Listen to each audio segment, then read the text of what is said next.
Planned Parenthood finally released their annual report.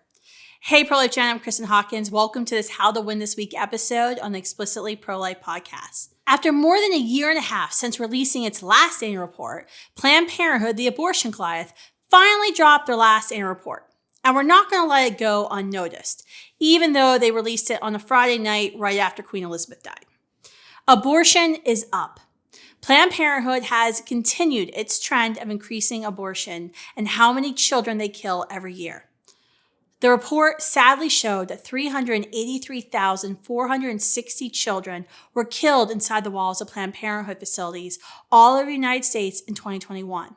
This is an increase of 8.5% since 2020. Pro-life researcher Dr. Michael New analyzed these numbers and found that Planned Parenthood abortions now make up approximately 41% of the abortions committed in the United States.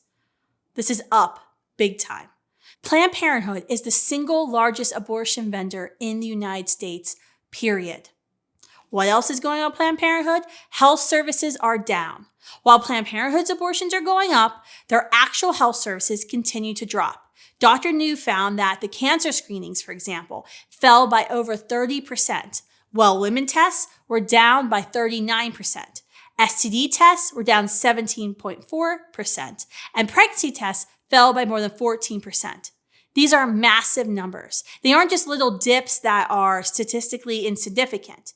In fact, over the last 20 years, the number of abortions committed by Planned Parenthood affiliates has increased by an astounding 80%, and prenatal services have declined by 43%. The next thing we have to look at on Planned Parenthood's annual report is the taxpayer funding portion, how much you and I are contributing to this.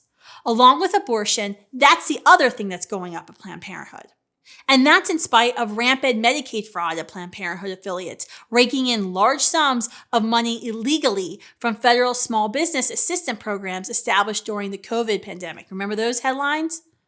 In 2021, Planned Parenthood took $633 million from taxpayers like you and me in government grants and reimbursements, a 2.5% increase from 2020. Their money went up while their goods services continue to decline. And since the Biden administration was quick to repeal the Trump administration's Protect Life rule, Planned Parenthood will now be eligible for even more government funding through Title X grants.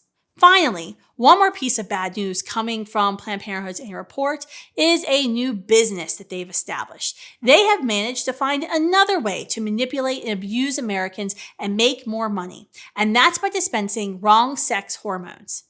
In fact, Planned Parenthood has claimed that it is the second largest purveyor of wrong sex hormones in our nation. Putting profits over people may be the name of Planned Parenthood's game.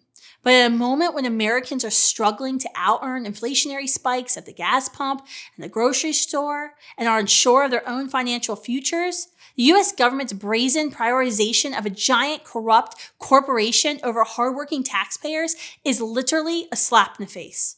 The best thing that could happen next for Planned Parenthood is for them to shut down and make reparations to all of its surviving victims until the end of time.